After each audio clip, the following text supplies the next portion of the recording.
Assalamualaikum warahmatullahi wabarakatuh. Halo semuanya teman-teman. Selamat siang, selamat datang kembali di channel kesayangan kita, channel Ilo Entry, dan masih bersama saya Ilo. Dimanapun teman-teman berada, semoga teman-teman selalu dalam keadaan sehat walafiat tanpa kekurangan satu apapun. Amin amin ya robbal alamin. Pada kesempatan siang hari ini di tengah hujan, ya hujan deras nih di Rempoan nih, di tempat saya nih, di tempat teman-teman gimana nih? Karena kalau siang kadang panas banget, tiba-tiba nggak lama hujan deras sampai sore atau bahkan sampai malam. Jadi memang situasinya cuacanya masih kurang bagus teman-teman ya, buat teman-teman juga tetap dijaga kesehatannya, banyakin minum air putih, banyakin minum vitamin ya. Dan pada kesempatan yang baik ini, kami masih akan melanjutkan kisah dari Xinjiang, Kota Iblis Xinjiang dari Sinta Diary. Wah, makin seru aja nih makin kesini ya. Dan sudah masuk ke episode keempat dari season 1 Xinjiang. Kami mengucapkan terima kasih juga kepada Sinta Diary atas kisahnya yang luar biasa, dan buat teman-teman yang suka baca silakan bisa mengunjungi karya karsa Sinta Diary, keren-keren buat kisahnya teman-teman ya. Dan juga buat teman-teman mungkin yang baru bergabung, kami ucapkan selamat bergabung di sini. Silakan bisa diklik dulu tombol subscribe-nya, jangan lupa lonceng notifikasinya dinyalakan agar teman-teman selalu mendapatkan notifikasi dari konten-konten yang akan kami upload di setiap harinya. Dan untuk channel Ilo Entry, kami upload setiap hari teman-teman, setiap siang jam 12 siang waktu Indonesia bagian barat. Nggak pakai berlama-lama lagi. Pasti udah nggak sabaran kan untuk masuk ke dalam kisahnya. Siapin kopinya, siapin cemilannya. Dari halaman belakang rumah Bang Ilo, kita menuju ke negeri Cina.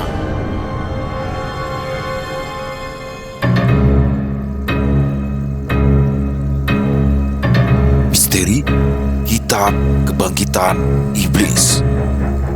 Kota Iblis, Xinjiang.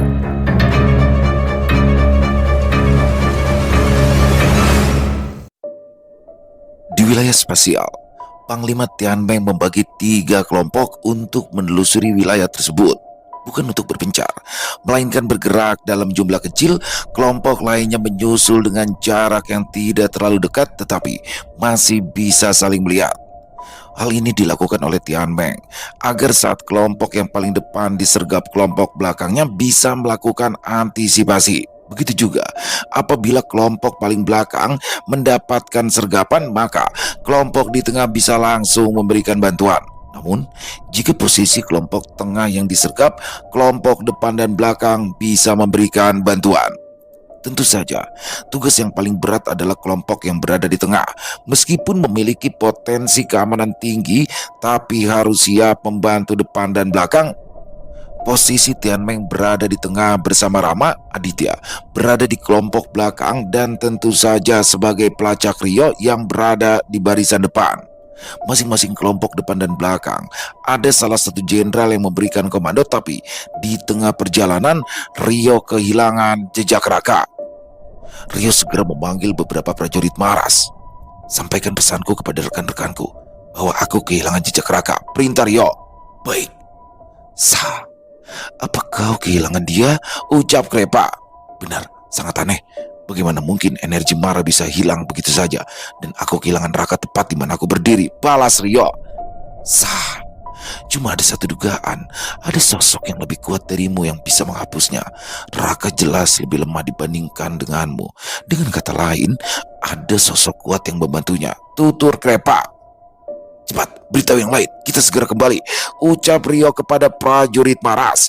Prajurit maras yang tersebar segera memberikan informasi tersebut. Ada yang membuat Rio tidak nyaman dengan hilangnya tanda marah yang ada pada Raka. Kenapa harus berhenti dan putar balik? Apa yang terjadi sesuatu dengan barisan depan? Ucap Rama.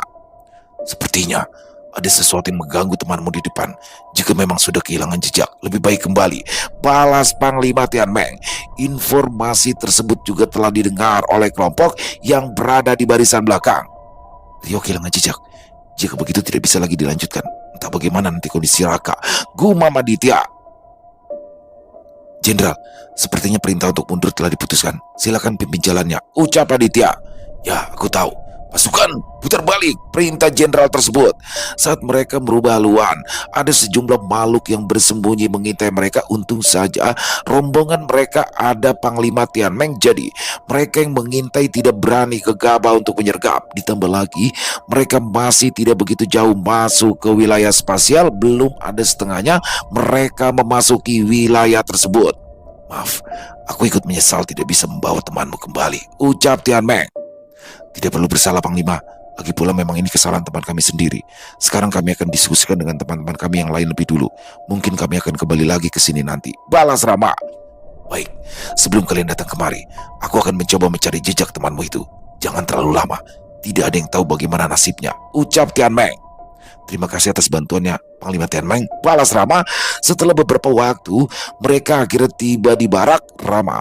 Dan yang lainnya langsung pergi dan segera kembali. Namun sayangnya, mereka harus terkejut karena mendapati saat di gazebo tidak ada tubuh mereka. Hah, yang benar saja, tubuh kita di mana? Ucap Rama. Apa yang sebenarnya terjadi di sini? Di mana Yuda dan Narendra? Kata Aditya. Rio hanya diam, tapi dia tahu apa yang sedang terjadi karena Rio selalu memberikan jejak kepada tubuhnya sendiri saat ia meraga sukma. Jedar, jedung. Terdengar seperti suara benturan. Karena adanya serangan yang cukup besar, Rio, Rama dan Aditya langsung menuju ke sumber suara. Ternyata ada seseorang yang tengah dikepung oleh 6 orang. Dia adalah Narendra yang sedang dilindungi oleh Rara dan Roro. Mereka hanya bisa bertahan dan menerima kombinasi serangan ke-6 sosok tersebut. Para prajurit dari kekaisaran tidak ada di desa Magong. Tidak mungkin para prajurit pergi begitu saja karena mereka diperintahkan untuk menjaga desa Magong dari para anggota sekte pembunuh iblis. Hanya ada satu kemungkinan, para prajurit itu sudah binasa. Kemungkinan memang dari awal sudah ada salah satu penduduk desa Magong yang merupakan bagian dari sekte sesat tersebut. Dia membocorkan informasi mengenai desa Magong. Kemudian para ahli dari sekte pembunuh iblis yang bertindak. Sekte pembunuh iblis tidak bisa diremehkan. Para elit dan tetuanya memiliki kemampuan spiritual yang tinggi seperti aliran Dao, Tao, Chi. Tentu saja dari ketiga aliran tersebut memiliki makna yang sama. Hanya saja cara mengolahnya yang berbeda, sama halnya seperti di Indonesia. Malahan di Indonesia sangat banyak aliran spiritual seperti kejawen, kebatinan, peruntus, panglimun, dan masih banyak lagi. Tentu saja setiap aliran ilmu spiritual di Cina juga mengajarkan ilmu meraga sukma yang namanya perjalanan roh. Meraga sukma dengan tingkat yang paling tinggi mampu mengendalikan tubuh seseorang, bahkan jaka yang memiliki pengalaman lebih di antara yang lainnya masih belum bisa menguasai ilmu meraga sukma tingkat tinggi tersebut. Dengan kata lain, para tetua dari sekte pembunuh iblis bukan orang sembarangan. Mereka pasti adalah master yang mungkin setingkat dengan Kisarto. Saat Narendra kembali ke gazebo, kurang lebih 1 jam setelah itu dia berencana pergi dan menuju ke penginapan karena Narendra merasa ada yang tak beres dengan desa Magong malam itu. Saat tim melangkah keluar kurang lebih 100 langkah, Narendra dikepung oleh sosok misterius dengan jubah hitam. Pada awalnya mereka membujuk Narendra untuk bergabung dengan sekte pembunuh iblis, tapi karena Narendra menolak, dia kemudian diserang untuk menghilangkan jejak. 6 sosok tersebut adalah para elit di sekte pembunuh iblis. Mereka ditugaskan untuk menangkap Narendra dan Yuda. Tentu saja para elit tersebut bergerak dalam kondisi perjalanan roh. Para elit ditugaskan membujuk mereka untuk bergabung. Jika menolak, mereka harus menyingkirkannya untuk menghilangkan jejak karena mereka berdua adalah saksi mata saat para tetua mereka mengambil alih tubuh Rama dan yang lainnya. Tapi sayang, para elit itu hanya menemukan Narendra saja. Menyerahlah. Pendampingmu tidak akan bisa bertahan lebih lama menahan serangan gabungan kami, ucap salah satu sosok misterius jubah hitam. Kami akui dan kau cukup layak untuk menjadi salah satu elit di sekte kami. Sekali lagi aku katakan, bergabunglah dengan kami. Ini adalah penawaran terakhir, bujuk salah satu sosok lainnya. Mereka adalah manusia. Rara tidak berani menyerang mereka, tapi jika terus bertahan, Rara hampir mencapai batas, ucap Rara. Salahmu sendiri tidak mendengarkan aku. Jika dari awal aku yang bertindak, mereka tidak akan bisa menyudutkan kita saat ini, balas Roro. Maaf, aku harus merepotkan kalian. Aku tidak memiliki kemampuan apa-apa untuk melawan mereka, saut Narendra mengabaikan ucapan sosok misterius itu. Kurang ajar, dia mengabaikan kita. Habisi, ucap salah satu sosok berjubah hitam. Tidak ada lagi yang bisa Narendra lakukan. Bahkan jika tidak ada Rara dan Roro menangani satu orang elit dari sekte pemuda iblis saja, tidak mungkin bisa ia lakukan. Mereka mampu meraga sukma. Tentunya kemampuannya tak lebih rendah dari rata-rata rombongan desta.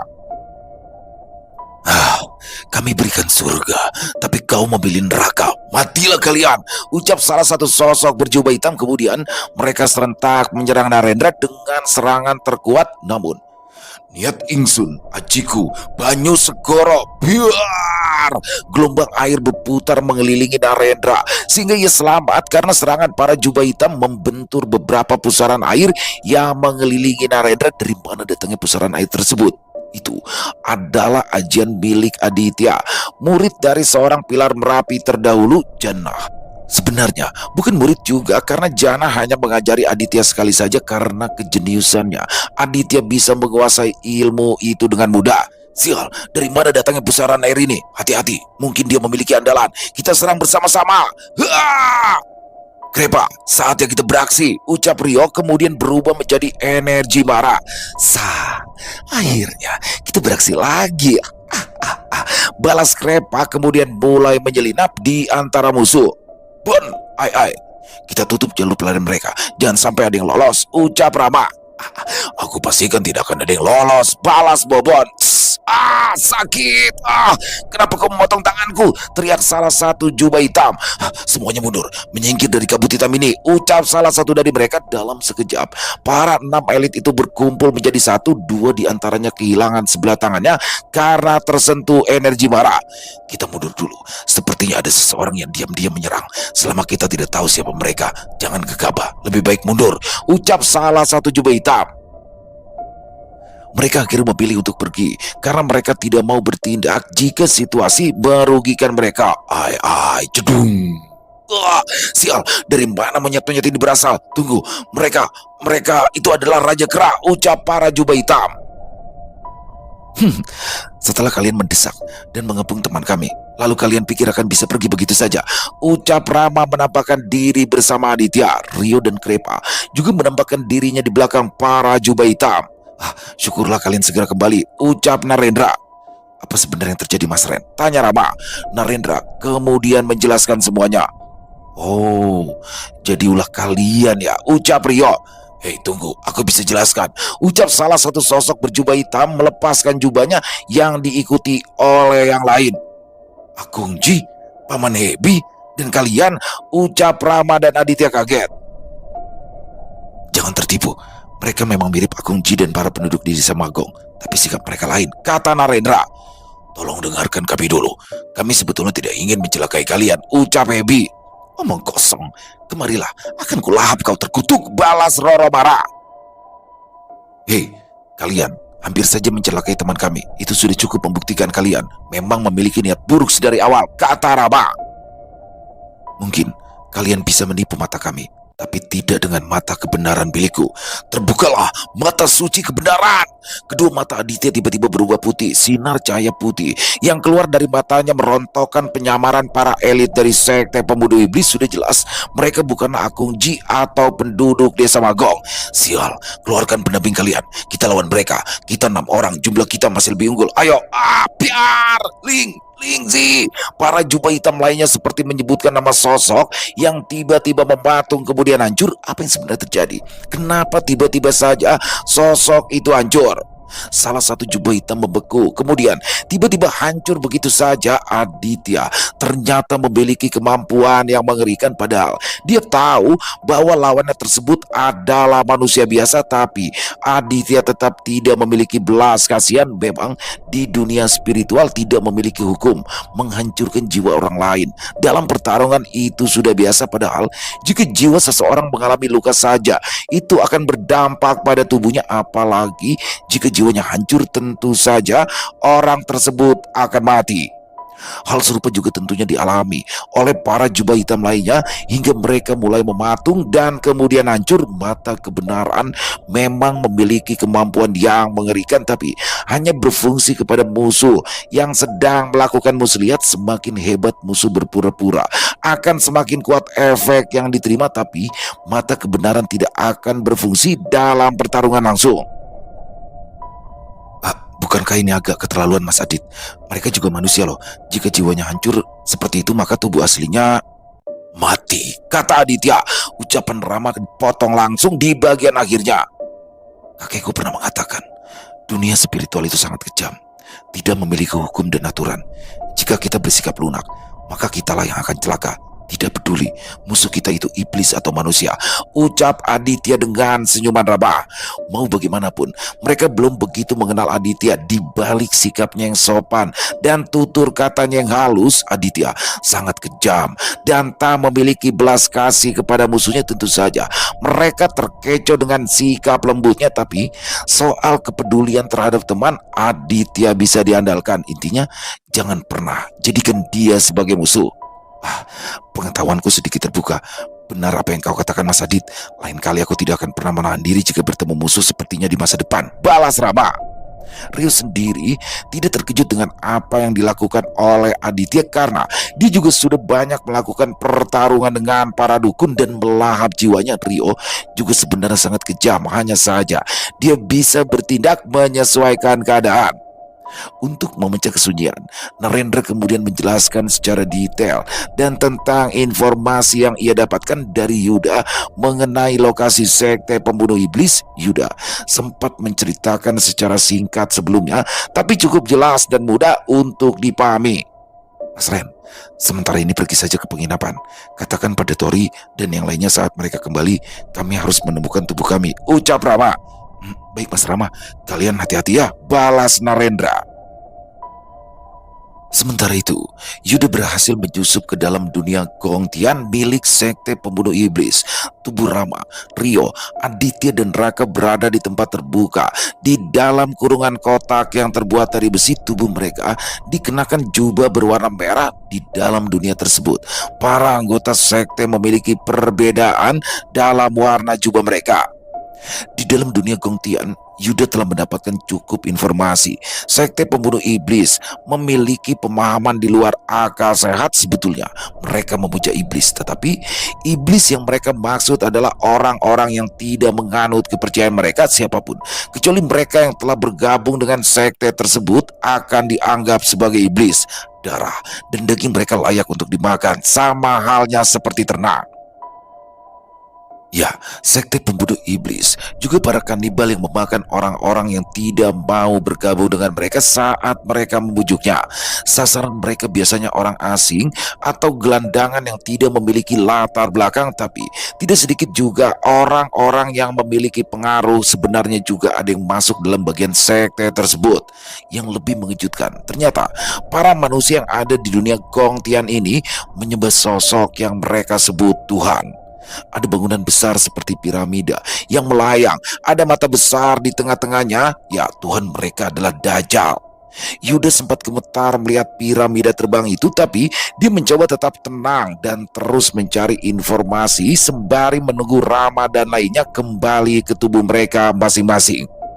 Ada 6 perbedaan warna dalam jubah mereka yang sepertinya itu adalah tingkatan atau mungkin pangkat dalam sekte tersebut. Jubah putih sangat banyak, mungkin kurang lebih ribuan yang disebut sebagai jamaah. Jubah kuning lebih sedikit, sekitar ratusan disebut ahli jamaah. Jubah abu-abu yang mungkin kurang dari 100 yang disebut sebagai jamaah agung. Jubah hitam kira-kira ada di bawah 50 orang disebut sebagai anggota elit. Dan hanya ada 5 jubah coklat atau mungkin lebih, mereka disebut para petinggi atau tetua di sekte pembunuh iblis. Untuk jubah merah yang digunakan di tubuh Rama dan yang lainnya, kemungkinan itu adalah simbol sebagai pengorbanan atau tumbal. Yuda sesekali mencari tempat aman di dunia Gongtian karena dia tidak mungkin sepanjang waktu menggunakan ilmu penyamarannya tersebut. Yuda juga tahu bahwa 3 dari 4 tetua mereka sedang dalam kondisi lemah saat mereka mengambil alih tubuh Rama dan yang lainnya. Mungkin kondisi tubuh Raka tidak begitu membebani mereka yang mencoba mengambil alih tubuhnya, tapi tubuh Rama, Rio dan Aditya tentunya berbeda. Tidak mudah untuk mengendalikannya dalam waktu yang lama, atau akan ada konsekuensi yang berat. Sementara itu, Rama, Rio dan Aditya menuju ke Bukit Dosa 7 tingkat. Meskipun tidak mendapatkan informasi dari Narendra sekalipun, Rio masih bisa melacak keberadaan tubuhnya. Tentu saja dengan adanya informasi, Rio lebih bisa memperkirakan lokasinya dengan tepat. Setelah beberapa saat mereka telah tiba di jurang yang dimaksud. "Sepertinya ini tempatnya," ucap Rama. "Tunggu apa lagi? Ayo kita segera pergi," sahut Aditya dengan hati-hati. Mereka menyeberang, kemudian mereka tiba di dunia Gongtian. Setelah menemukan tubuh mereka, mereka pun langsung kembali ke dalam tubuh masing-masing. "Mereka sudah sadar," ucap sosok jubah hitam yang menjaga kurungan besi tersebut. Ada 4 sosok jubah hitam yang menjaga mengelilingi kurungan tersebut. Saat salah satunya berteriak, muncul 2 sosok jubah coklat dan kurang lebih 10 jubah hitam menghampiri. "Akhirnya kalian tersadar. Kalian tidak perlu bingung. Kalian sekarang berada di tanah suci kami. Bergabunglah dengan kami, maka kemuliaan dan abadi akan kalian dapatkan," ucap salah satu jubah coklat. Mereka tidak mempedulikan apa yang dikatakan oleh sosok jubah coklat tersebut. Rama, Rio dan Aditya langsung bermeditasi untuk menstabilkan kondisinya setelah beraga sukma. "Kurang ajar, mereka beraninya mengabaikan tetua. Biar aku berikan pelajaran," ucap sosok jubah hitam. "Hentikan. Mereka mungkin mengalami penyimpangan karena tubuh mereka dipindahkan secara paksa. Biarkan mereka menstabilkan kondisi mereka terlebih dulu," balas si jubah coklat. Ya, mereka bersedia menunggu hingga Rama dan lainnya dalam kondisi stabil. Tentu saja tidak ada yang mereka takuti selain Rama dan lainnya berada dalam kurungan. Siapa di antara mereka yang juga bisa membobol kurungan besi itu? Yuda juga tahu teman-temannya sudah kembali. Dia hanya terus mengintai dan bertindak jika situasinya tepat. Setelah waktu yang dibutuhkan cukup, Rama akhirnya berdiri dan melepaskan jubah merah yang ada di tubuhnya. Kemudian Rio dan Aditya menyusul, kecuali Raka yang masih dalam keadaan tergeletak. "Gawat, kita dikurung di tempat seperti ini," ucap Rio. "Apakah kalian sudah lebih baik? Bergabunglah bersama kami. Niscaya kalian..." "Berisik!" potong Rama. Ya, ucapan tetua itu dipotong Rama. Tentu saja hal itu membuat para jubah hitam marah. "Kurang ajar, beraninya kau tidak sopan dengan tetua. Rasakan ini!" Dari salah satu jubah hitam yang menusukkan tombak ke arah Rama yang berada di dalam kurungan. Tombak panjang itu mengarah ke arah Rama. Jangkauan tombak itu hampir mengenai Rama jika ia tidak segera bertindak. Rama menangkap tombak tersebut. Lepaskan, lepaskan," ucap jubah hitam. Genggaman Rama semakin kuat dan mereka saling tarik-menarik. Des! Tiba-tiba saja sosok jubah hitam yang menyerang Rama terpental hingga menabrak jubah hitam lainnya dan seketika tak sadarkan diri. Rama adalah seorang guru tenaga dalam, cukup mudah untuknya mementalkan musuh. "Mereka sangat liar, mereka iblis. Bunuh saja mereka sebagai pengorbanan sang dewa," perintah si jubah coklat. Para jubah hitam langsung mengarahkan tombaknya. Situasi yang sangat berbahaya bagi Rama dan yang lainnya. Aditya menangkis serangan tombak dengan lengannya yang mengarah ke arah Rio. "Terima kasih Bang Adit," ucap Rio. "Waspada Mas Rio, hati-hati," balas Aditya. Ya, Aditya telah mendalami ilmu kejawen Jawa dengan berbagai macam ilmu fisik yang kuat. Salah satunya yang dia pelajari adalah ilmu kekebalan tubuh terhadap benda tajam. "Hati-hati, mereka bukan orang sembarangan. Serang secara bersamaan," ucap salah satu jubah merah. Tiba-tiba saja ada senjata terbang yang menyerang para jubah hitam yang mengepung kurungan tersebut. Semuanya langsung terluka parah dan ada yang langsung mati di tempat karena kepalanya putus. Ya, ini bukan lagi pertarungan spiritual, ini benar-benar pertarungan sesungguhnya. Senjata terbang tersebut ternyata adalah mandau milik Yuda. Dia akhirnya menampakkan dirinya. Rama sekuat tenaga membengkokkan kurungan besi itu bagaikan aluminium hingga terbuka celeng lebar untuk mereka keluar. Rama bergetar kalau melihat situasi di sana saat itu. Tak terkecuali Rio dan Aditya, mayat-mayat bergelimpangan, terpotong, terpenggal, dan ada beberapa yang ususnya terburai. Bagi Yuda, hal itu sudah biasa dia lihat.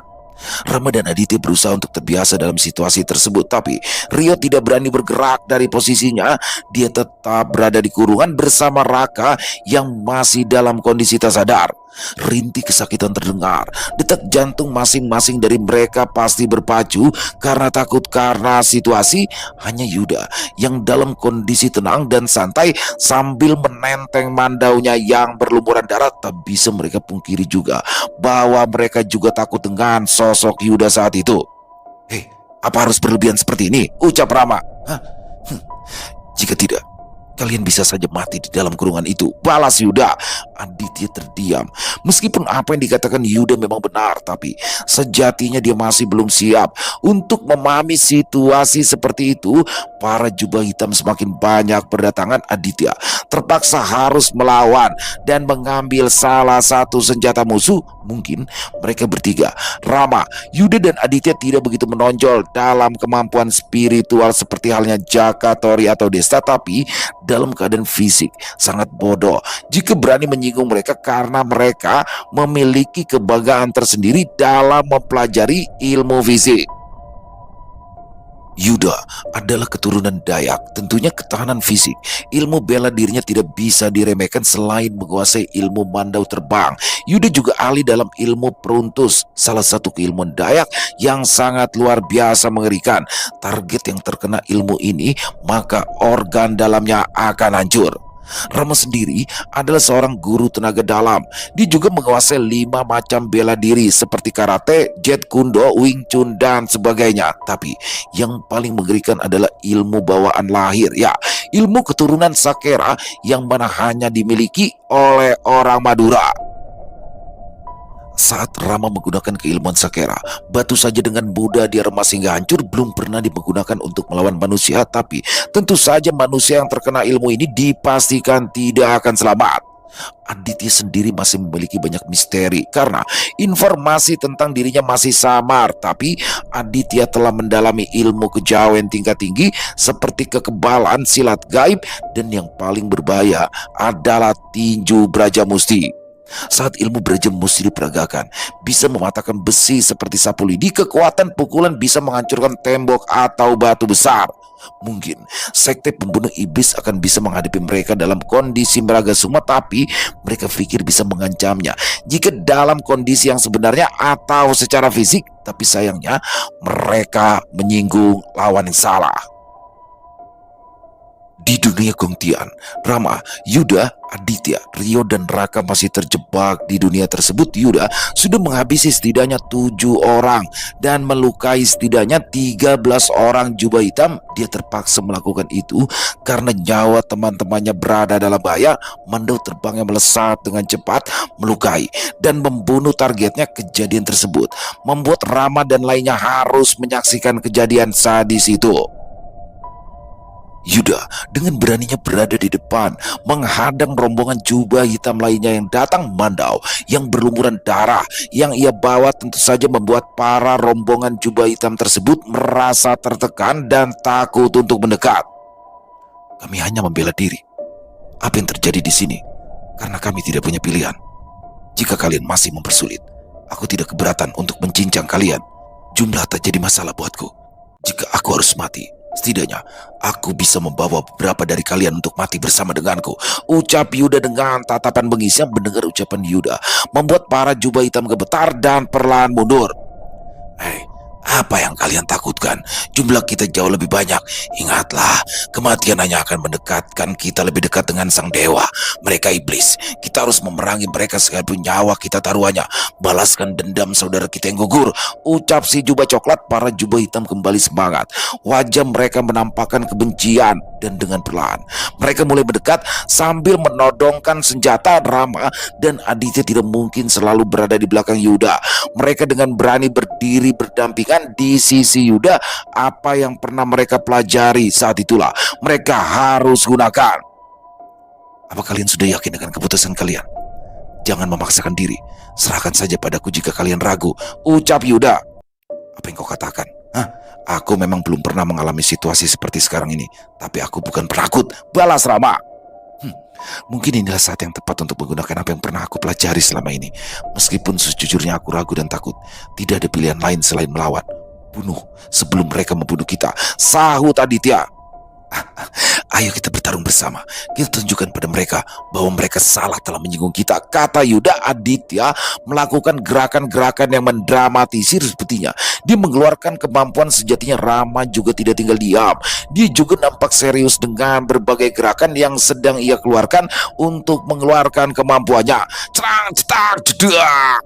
Sudah menjadi hal biasa saat mereka mengeluarkan kemampuannya. Mereka harus melakukan demonstrasi terlebih dulu. Rama dan Aditya melakukan aksinya secara berbeda. Aditya memotong-motong gagang tombak dengan tangan seperti memotong mentimun. Rama meremukkan kurungan besi, memakainya dan mengangkatnya seperti tak ada beban. Mereka benar-benar iblis, ucap salah satu jubah hitam. Hei, mereka hanya bertiga. Ayo kita serang bersama-sama, perintah jubah coklat dengan ragu dan takut. Para jubah hitam terpaksa melakukan serangan. Mas Rio, tolong jaga Raka. Kami akan menangani mereka, ucap Rama yang tidak sedikit pun merendahkan Rio karena Rio yang ketakutan. Mendengar ucapan Rama, Rio mulai bisa mengendalikan dirinya. Gemetarnya mulai berkurang dan menghampiri Raka. Para jubah hitam mulai menghampiri mereka. Tapi aneh, di sana yang bergerak hanya para jubah hitam dan coklat. Para jubah putih, kuning, dan abu-abu sama sekali tidak bergerak. Mereka semuanya duduk dan kadang bersujud, mengikuti instruksi si jubah abu-abu. Tentu saja yang mereka sembah adalah piramida terbang dengan bola mata di tengahnya. Bahkan saat Rama melemparkan kurungan dan mengenai mereka, di antara bangkit lagi mencari posisi yang sesuai dan melakukan penyembahan lagi. Selain jubah hitam dan coklat, mereka adalah jemaah yang sangat patuh dan tidak bisa digoyahkan dengan situasi apapun itu. Ceras, ceras, Mandau Yuda berterbangan menyerang targetnya. Begitu mudahnya melepas kepala musuh. Mandau terbangnya sebenarnya bukanlah suatu ilmu yang bisa dikuasai, karena mandau tersebut adalah perwujudan dari Kora, dan hanya Yuda satu-satunya yang mampu memanfaatkan pendampingnya dalam pertarungan langsung. Meskipun yang lainnya mungkin juga bisa melakukan, tapi hanya Yuda yang satu-satunya bisa melakukannya secara bebas. Gunakan kesempatan ini untuk mundur. Tidak mungkin kita bisa mengalahkan mereka semuanya, ucap Yuda. Rio harus menggendong Raka. Untung saja Raka memiliki tubuh yang kecil sehingga mudah bagi Rio untuk menggendongnya. Mereka mundur menuju gerbang Gongtian, tetapi jalan kabur mereka telah diblokade. Kurang lebih dari 15 jubah hitam berada di gerbang bersama dengan seorang petinggi jubah coklat. Biar aku tangani mereka, ucap Aditya. Hati-hati, balas Rama. Serang! Sabutan golok, tombak, dan senjata tajam lainnya terpental saat menyentuh bagian tubuh Aditya. Des! Krak! Ah! Seorang jubah hitam terkena telak pukulan Braja Musti. Terdengar suara tulang yang hancur hingga muntah darah dan terpental mengenai jubah hitam lainnya. Aditya kembali gemetar. Ya, dia mungkin telah membunuh salah satunya. Dor, dor, dor. Aditya sempat terpental beberapa langkah dan terjatuh. Terdengar suara tembakan dari arah seseorang dengan jubah coklat. Sehebat apapun kau, tidak akan pernah bisa melawan senjata api, ucap jubah coklat. Letuk. Kurang lebih ada 6 peluru yang jatuh. Ya, tubuh Aditya tidak hanya kebal senjata tajam, tetapi juga senjata api dengan unsur besi. Meskipun Aditya tidak sepenuhnya bisa dianggap kebal, ia tetap merasakan sakit dan tidak bisa dipungkiri bahwa bagian tubuhnya yang terkena peluru itu mengalami memar. Tapi tentunya Aditya tidak memberitahukan soal itu. Untung saja bukan peluru tajam. Mau sehebat apapun kekebalan tubuh seseorang, tetap akan tembus jika terkena peluru tajam. Dia benar-benar iblis. Bahkan senjata api saja tidak mempan, ucap salah satu jubah hitam. Menyingkirlah, biarkan kami pergi. Setidaknya di antara kalian akan tetap hidup. Tapi jika kalian masih ingin melawan, kami tidak akan segan-segan, ucap Rama. Buka jalannya, biarkan mereka pergi, ucap si jubah coklat. Tapi mereka telah membunuh beberapa saudara kita. Apa kita akan melepaskan begitu saja, tetua, ucap si jubah hitam lainnya. Kalau begitu, kau saja yang menghentikan mereka, balas jubah coklat. Diam. Pada akhirnya, mereka bisa lolos saat itu dan berhasil keluar dari dunia Gongtian. Sesampainya di luar, Aditya harus dipapa oleh Rama.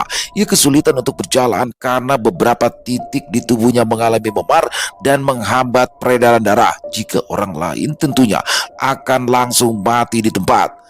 Saat mereka keluar dan tiba di Bukit Dosa 7 tingkat, mereka sudah dihadang setidaknya oleh 5 jubah hitam dan 1 orang dengan pakaian biasa dengan jaket bludru berwarna putih.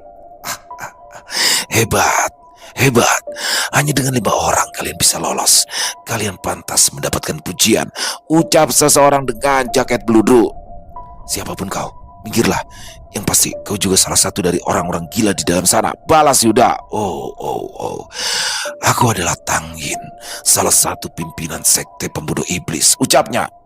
Lalu memangnya kenapa? Jika kau adalah pemimpin, cukup minggir dan jangan halangi kami, balas Rama. Lancang, beraninya kau bersikap arogan di hadapan pemimpin, ucap salah satu jubah hitam. Tang Yin mengangkat tangannya menyuruh bawahnya untuk diam. Kalian sudah membuat onar di wilayahku dan kau memintaku untuk pergi. Hebat. Apa kalian pikir aku takut dengan kalian? Kata Tang Yin. Sudah, serahkan saja dia padaku. Kalian awasi bawahannya, ucap Yuda. Hati-hati Mas Yuda, dia sangat percaya diri. Pastinya ada sesuatu yang disembunyikan, kata Aditya. Yuda maju seorang diri dan menantang Tang Yin untuk berduel 1 lawan 1. Majulah, aku menantangmu berduel, tantang Yuda. Hei, kau tidak memiliki kualifikasi untuk menantang pemimpin. Biar aku yang meladenimu. Memohonlah, karena aku tidak akan menahan diri, ucap salah satu jubah hitam dengan postur lebih tinggi dari yang lainnya, kemudian menghampiri Yuda. Cas! Sosok itu berteriak sangat kencang saat kehilangan salah satu lengannya. Cas! Boom! Dengan mudahnya, Yuda langsung memenggal kepala sosok tersebut. Berisik kau, majulah, ucap Yuda dengan tenang. Dia membunuh tanpa ragu dan tidak memiliki penyesalan. Sepertinya orang ini pernah merasakan pengalaman pertarungan yang sebenarnya beberapa kali, gumam Tang Yin. Kau cukup menarik. Siapa namamu? Aku tidak. Cerang! Serangan kejutan dari Yuda dengan mudahnya ditangkis olehnya dengan pedang pendek dengan bilas sekitar 70 cm. Aku tahu kau tidak suka banyak bicara. Apa sulitnya menyebutkan namamu? Kata Tang Yin. Yuda. Namaku Yuda. Nama yang aneh. Akan aku ingat namamu, ucap Tang Yin. Kedua senjata mereka beradu. Tang Yin bukanlah orang sembarangan. Dia juga menguasai beberapa jenis ilmu bela diri. Bukan lawan yang mudah bagi Yuda. Bahkan Tang Yin masih seperti bermain-main dengan Yuda. Pertarungan mereka berlangsung sekitar kurang lebih 1 jam dan masih belum ada pemenangnya. Hai, kau cukup hebat. Bagaimana jika kau bergabung dengan kami? Apapun yang kau butuhkan akan bisa kami penuhi. Wanita, uang, apapun yang kau inginkan. Jika sekte kami mampu bisa kau miliki, bujuk Tang Yin serius. Biarkan mereka pergi terlebih dahulu, baru kita bicarakan maksudmu, balas Yuda. Oh baiklah, aku setuju, sahut Tang Yin. Kalian pergilah duluan, kata Yuda. Yuda, jangan bertindak bodoh, kata Rama. Benar, kau tidak perlu mengkhawatirkan kami. Percayalah padaku, ucap Yuda.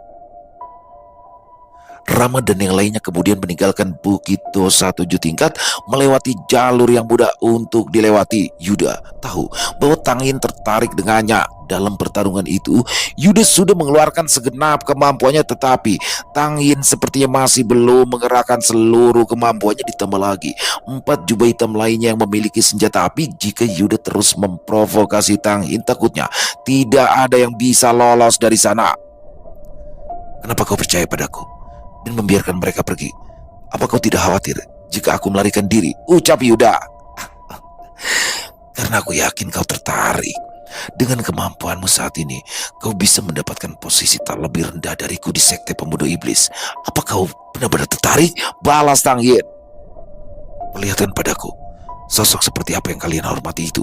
Aku akan memutuskannya saat bertemu dengannya, kata Yuda. Oh baiklah, aku yakin kau akan berkata seperti itu ya, karena tidak hanya kau saja yang bicara seperti itu.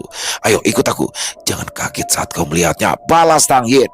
Mereka akhirnya pergi menuju dunia Gongtian. Entah apa yang Yuda rencanakan, tapi jika ia sampai gegabah maka nyawa adalah taruhannya. Apa mungkin Yuda tertarik untuk bergabung dengan mereka atau ada sesuatu yang akan ia rencanakan?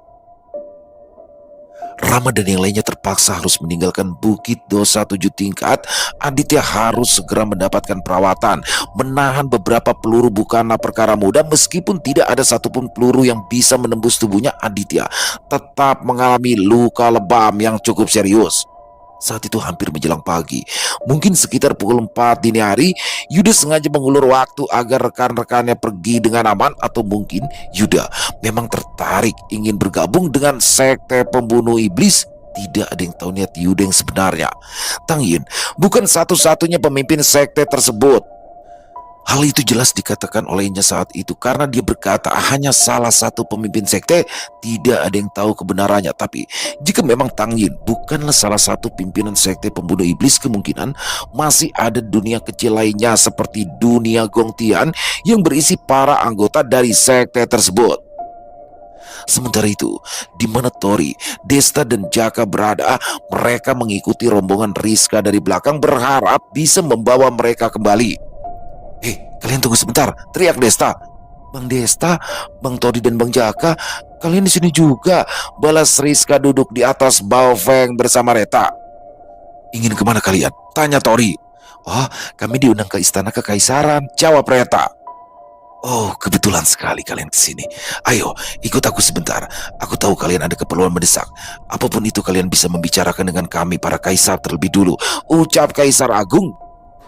Desta dan yang lainnya tidak mungkin menolak undangan dari Kaisar Agung yang telah bersikap ramah. Takutnya jika menolak itu menghina kebaikannya. Akhirnya mereka bersama-sama menuju ke aula utama kekaisaran.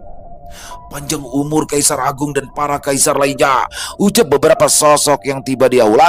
Setelah melakukan basa-basi dengan berbagai cara penghormatan, mereka akhirnya bisa duduk nyaman dan saling memperkenalkan diri.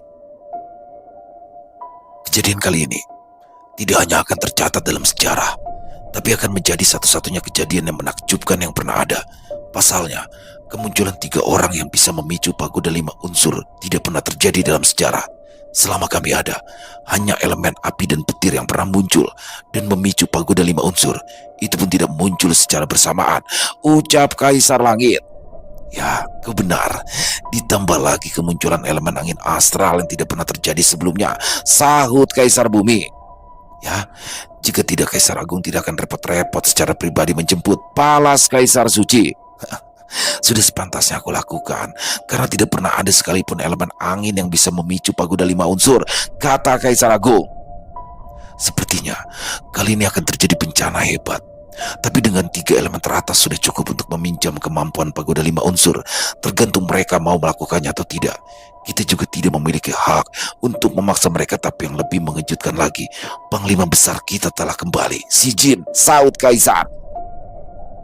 "Hao," Si Jin memberikan hormat pada kelima kaisar.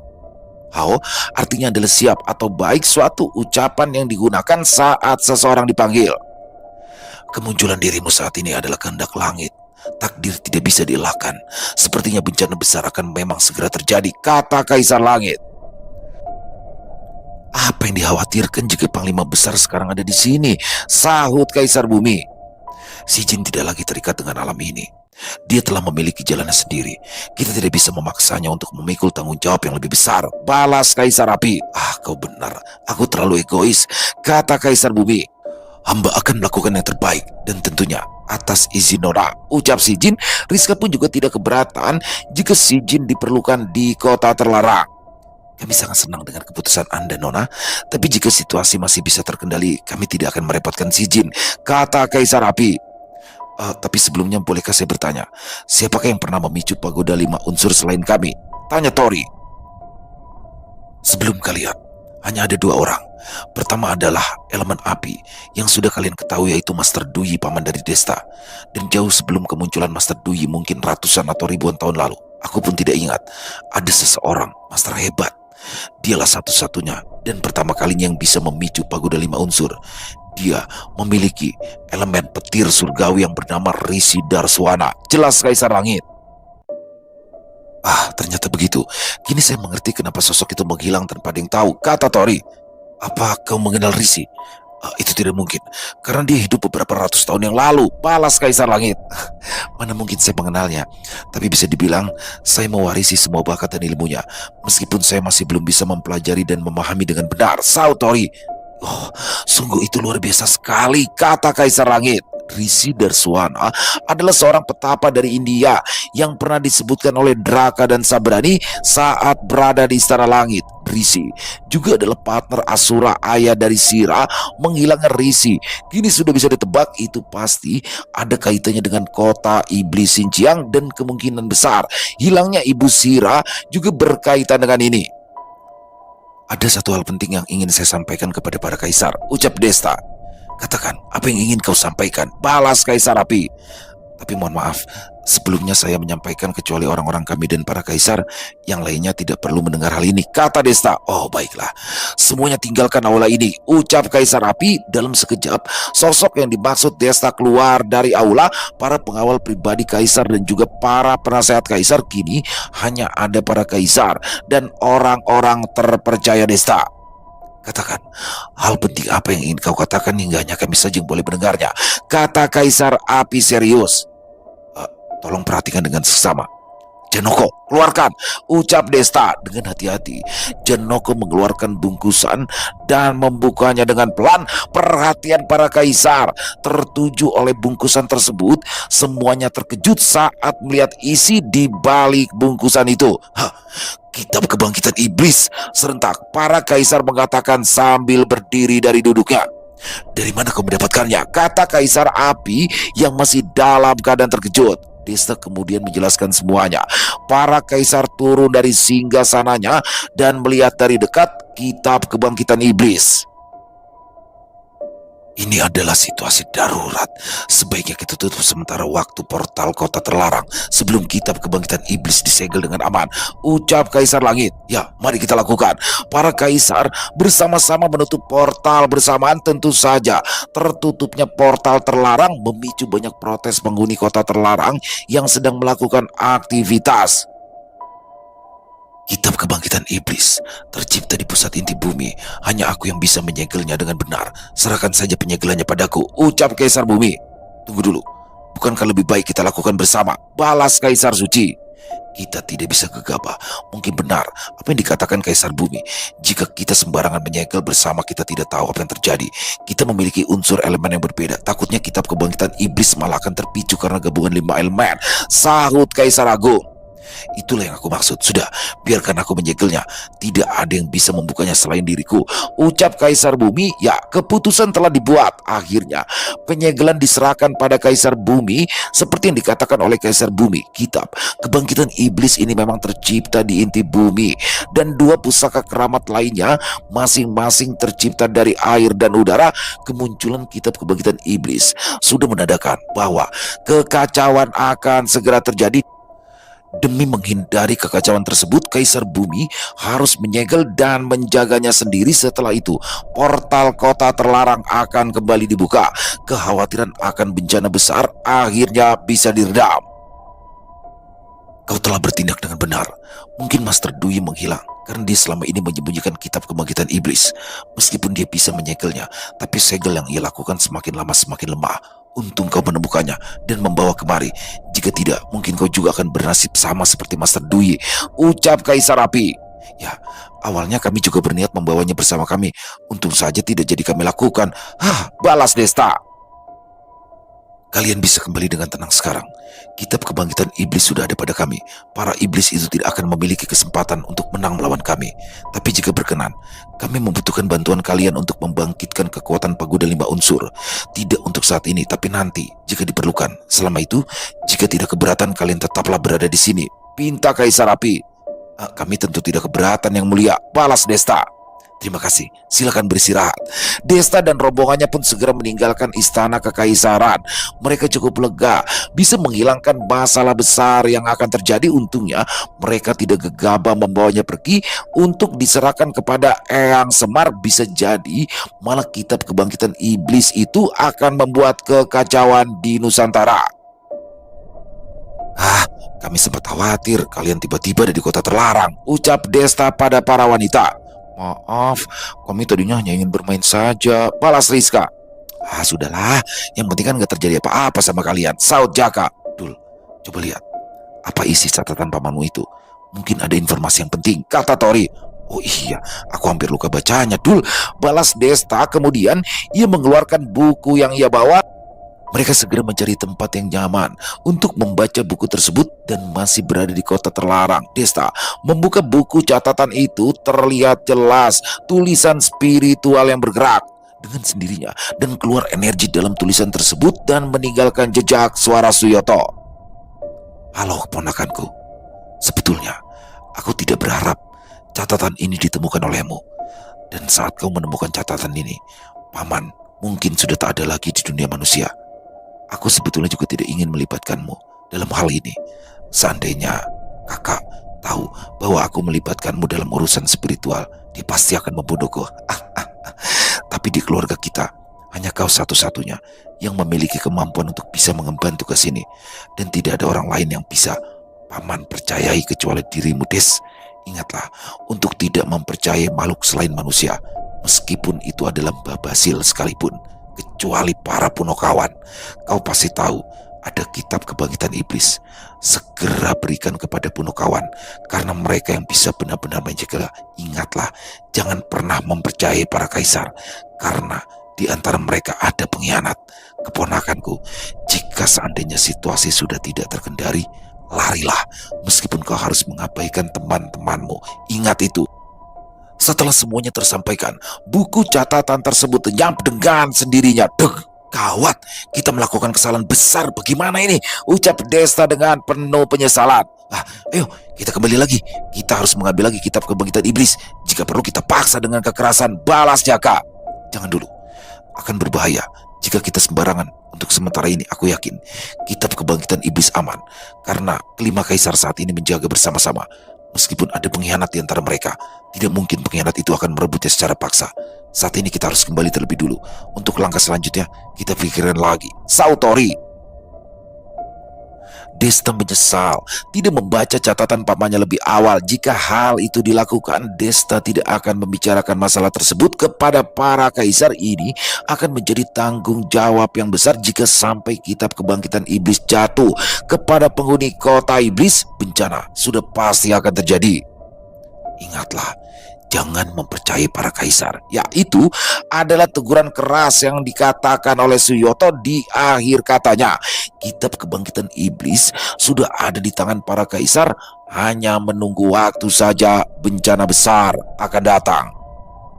Selesai. Wow, luar biasa kisah kota iblis Xinjiang, petualangan Tori di Xinjiang ini makin seru aja bener-bener. Dan jujur ya, kalau boleh dikatakan, season di Xinjiang ini adalah salah satu favorit saya teman-teman, karena kaya banget gitu materinya, konfliknya semua tuh kayak kaya banget. Dan apa sih, kayak bikin kita puas gitu. Kalau menurut saya pribadi ya, lebih kaya akan materi di sessionnya di kota Xinjiang ini. Dan semoga kedepannya makin seru lagi nih. Dan di part keempat ini bagaimana akhirnya ada misteri yang bisa diketahui. Dan telat ya Tori sama Desta. Padahal pertamanya udah bener tuh, dia mau pulang langsung ke Indonesia, mau menyerahkan kepada Yang Semar.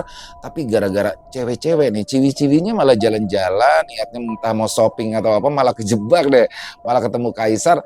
Akhirnya di situ buku kebangkitan, kitab kebangkitan iblisnya diserahkan kepada kaisar.